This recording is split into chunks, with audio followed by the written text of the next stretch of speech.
I see that it's Tuesday. It means we have a podcast to do.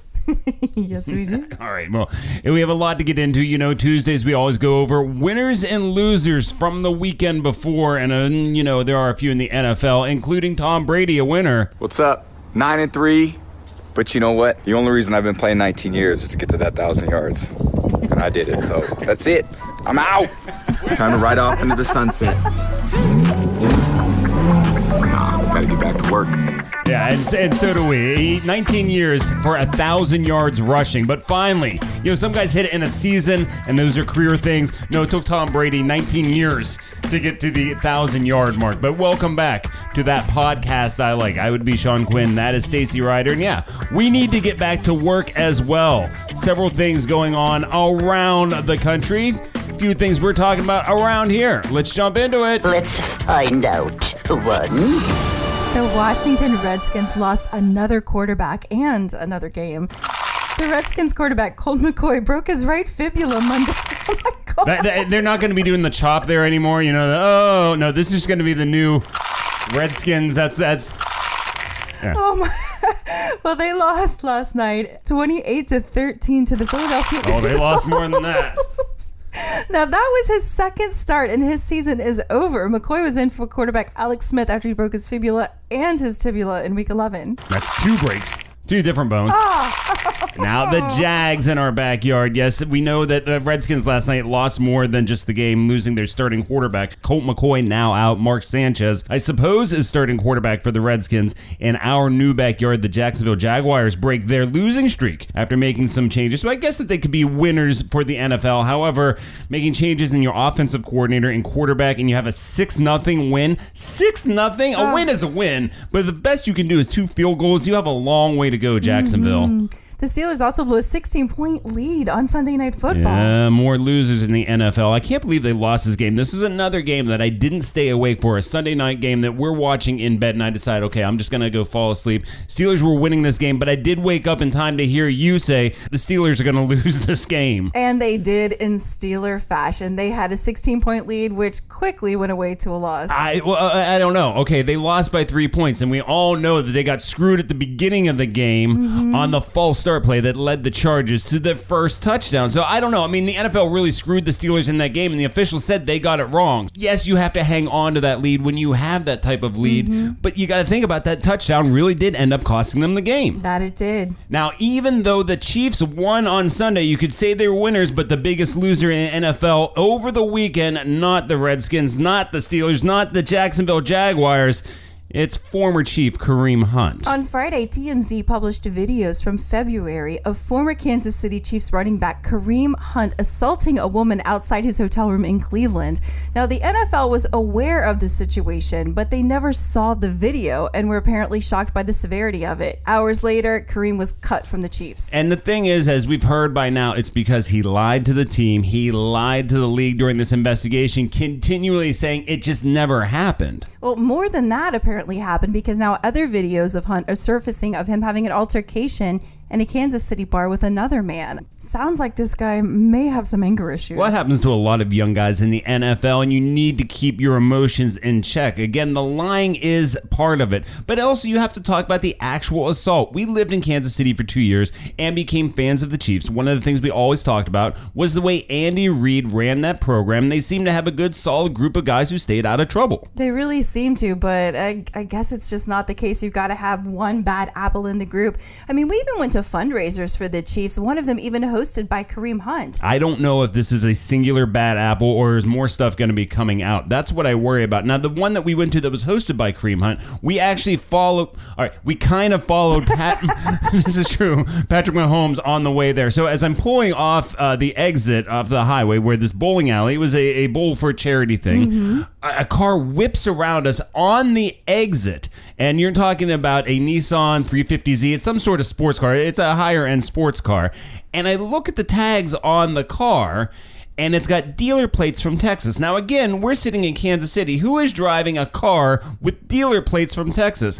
I don't know, maybe the kid that actually played in Texas, who was a big quarterback down there. As we pull up to the bowling alley, yes, he got out of the car, and it might have been Kareem with him. I know a couple different guys got out of the car with him and went inside. We never really had a chance to meet Kareem on a personal level, and that's the thing. You don't know these guys. They put out a good story, maybe when the cameras are on, or when they realize the cameras are on. You have to live that good life when the cameras are off as well. No, let's keep our fingers crossed that Patrick Mahomes can keep that up for the rest of the season. Well, let's hope so. And as far as the running backs in Kansas City, they're going to be fine. They've got Spencer Ware. They've also talked about bringing back Sharkandrick West. They were deep in that position as it was, so I think they're going to be fine. And Kareem Hunt, sit out the rest of the season.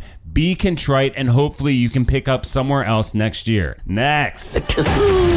Speaking of winners and losers, one big winner here. Forbes magazine released their annual list of highest paid YouTube stars. And at the top of that list, a 7-year-old kid who'd made $22 million this year reviewing toys. $22 million reviewing toys? Welcome to Ryan Toyville. We're in outer space. Aliens! Pew, pew, pew, pew, pew. Pew, pew, pew, pew. Someone just pay me to do this? How about we pretend to go in real space? Hey, Mommy, can we pretend to go to outer space? Hey there, Ryan. If you want to go to outer space, you gotta put on your spacesuit. All right, you just stop it right there. This would never happen in my house. I can't imagine me being 7 years old and asking my mom if I can be a YouTube star. You know, the response would have been, "Get out of my face." That's it. I'm serious. I can remember. All right, now obviously working in radio. She didn't even like that I worked in radio until about 6 years ago when I met you. Really? The fact is, the reason my mom likes that I work in radio now is because I met you. I think that's the only reason. She hated it when I was a little kid. I would come around my boombox and think about it. I work in radio now. I used to play my dad's records. I worked in theater for a while. I've done stand-up comedy. Of course, I work in broadcast now. She hated when I was a little kid. I would come around my boombox and ask her to sing things almost like jingles for me because I felt like my voice wasn't high enough. I didn't know the Flash Gordon soundtrack at the time was done by Queen. I just heard that voice at the beginning, and I wanted my mom to be doing, "Shawn, obviously I'm flat and don't have the voice of Freddie Mercury. So I would ask her time and time again. And by the time she'd see me coming around the corner with the boombox, I would get out of my face. Just take it outside. Yeah, so I can't see my mom supporting me as a 7-year-old YouTube star. So you're saying your mom is the reason that you're not a YouTube star? I think so. I would say, I don't know if it was available when I was a kid, if I would have been able to do that. I mean, I had jobs as long as I can really remember as I can. I can remember, cutting grass and doing those type of things. What was your first job ever? Well, of course, there's the traditional babysitting, but I think my first real job where I got paid, like with a W-4 or 2 or whatever it is, I was an usher, and then I worked backstage at a summer stock theater in Pennsylvania called I didn't even Totem think Pole about Playhouse. this kid getting taxed on stuff. Yeah, because he's a superstar internationally. I didn't even think about tax documents that he would be getting on this stuff. I'm thinking about my first jobs. Like, yes, you talk about the ones where you're cutting grass. It's similar for a guy cutting grass, I guess, when you're in junior high to a girl babysitting, let's say, and then eventually you get your first real job. My first real job where I had documents showing it, I believe, was delivering pizza. My second job was in radio. Like, I didn't have this big wide variety of jobs. However, I can think back to being 7 years old, and I did have a job then. I used to go around the neighborhood and I would charge people 25 cents to look into a coffee can. Now, in this coffee can, you gotta think about the big blue Maxwell House one. You know, we all had them when we were kids. Every house had that can of coffee in there. So I would put water in there and then break open my markers to make the water completely black.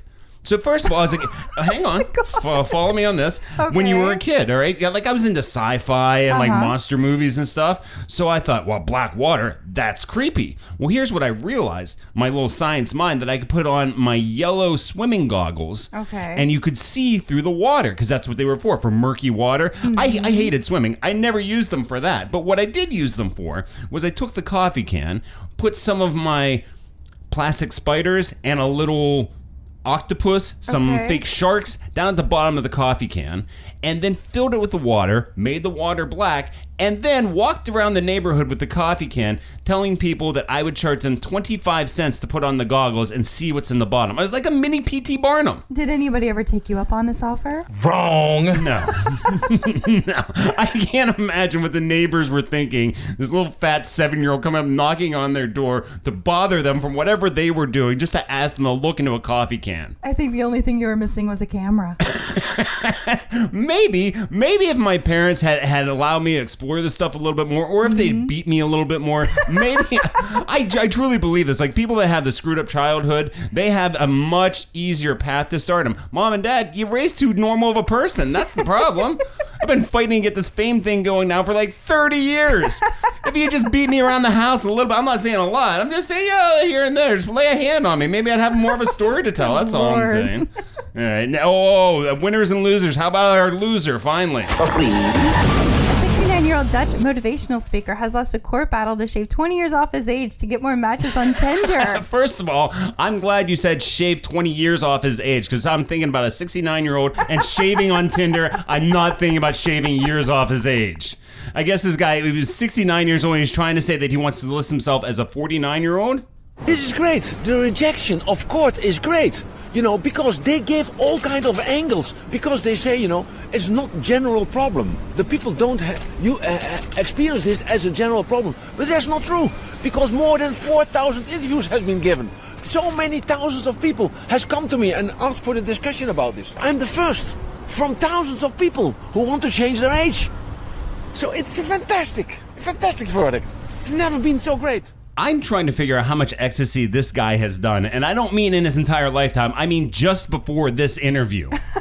Well, Emil Radelband went to court to officially ask to be declared 49 instead of 69, but he has lost his battle. The court says he's at liberty to feel 20 years younger than his age, but just act accordingly. Radelband used Tinder as an example, saying, when I'm on Tinder and it says I'm 69, I don't get an answer.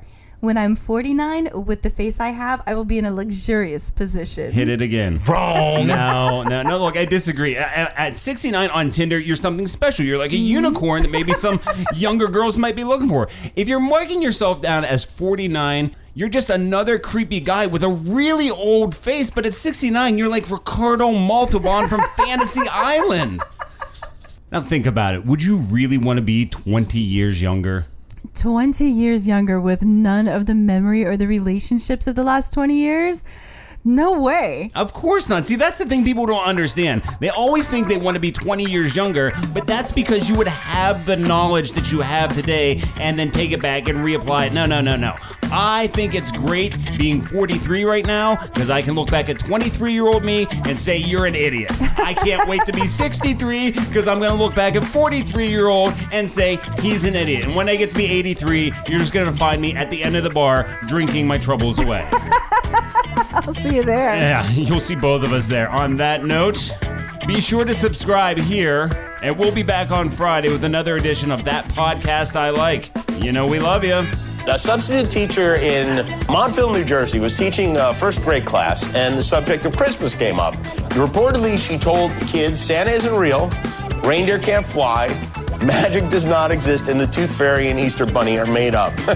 She also told the kids they were adopted, and the principal of the school had to apologize to the parents, which is aren't substitute teachers just supposed to show a movie and maybe take sips out of a flask of whiskey or something? I love it, man. You're going to listen to so much bullshit in the morning. Well, trust me, I'll give you your fair share, just the right amount.